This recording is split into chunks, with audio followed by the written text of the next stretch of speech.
સંસદમાં ધક્કામુક્કી મામલે મોટા સમાચાર. પોલીસે માંગ્યા સીસીટીવી ફૂટેજ. ઘટના રીક્રિએટ કરાશે. સંસદના મકરગેટ નજીક ભાજપ અને કોંગ્રેસ વચ્ચે થયેલી ધક્કામુક્કી મામલે મોટા સમાચાર સામે આવ્યા છે. દિલ્હી પોલીસ હવે આ મામલે તપાસ આગળ ધપાવી છે અને સંસદ સંકુલના સીસીટીવી ફૂટેજ એકત્રિત કરશે. સૂત્રોના જણાવ્યા અનુસાર દિલ્હી પોલીસે આ અંગે લોકસભાના અધ્યક્ષ ઓમ બિરલા પાસે મંજૂરી પણ માંગી છે.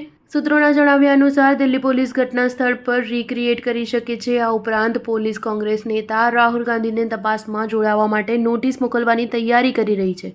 ઇજાગ્રસ્ત સાંસદોના નિવેદન લીધા બાદ અને ફૂટેજ મેળવ્યા બાદ પોલીસ ઘટના સ્થળે જઈને ઘટના સ્થળ પર રીક્રિએટ કરી શકે છે. 19મી ડિસેમ્બરે સંસદ બહાર વિપક્ષના પ્રદર્શન દરમિયાન ધક્કામુક્કી થઈ હતી, જેમાં ભાજપના 2 સાંસદ પ્રતાપ સારંગી અને મુકેશ રાજપૂત ઇજાગ્રસ્ત થયા હતા. આ ઘટના પછી ભાજપે આરોપ લગાવ્યો હતો કે આ બંને સાંસદોને રાહુલ ગાંધીએ ધક્કો માર્યો હતો. 19મી ડિસેમ્બરની સાંજે ભાજપના સાંસદ હેમાંગ જોશી, અનુરાગ ઠાકુર અને બાંસુરી સ્વરાજ આ મામલે પોલીસ ફરિયાદ નોંધાવી હતી. આ ફરિયાદના આધારે ભારતીય ન્યાયિક સંહિતાની કલમ 109 હટાવીને અને ફરિયાદમાં આપવામાં આવેલી અન્ય તમામ કલમો ઉમેરીને કેસ નોંધ્યો હતો. રાજ્યસભામાં બંધારણ પર ચર્ચા દરમિયાન કેન્દ્રીય ગૃહમંત્રી અમિત શાહે ડોક્ટર આંબેડકર પર ટિપ્પણી કરી હતી. આ અંગે વિપક્ષ ખૂબ જ આક્રમક મૂડમાં આવી ગયો હતો. કોંગ્રેસ સહિત તમામ વિરોધ પક્ષોએ આ નિવેદનને લઈને સંસદના બંને ગૃહોમાં ભારે હોબાળો મચાવ્યો હતો. ગૃહમંત્રી અમિત શાહે માફી માંગવી જોઈએ અને પોતાના પદ પરથી રાજીનામું આપવું જોઈએ તેવી વિપક્ષે માંગ કરી હતી. સ્ટાર ન્યૂઝ 7 હંમેશા સચ્ચાઈની સાથે.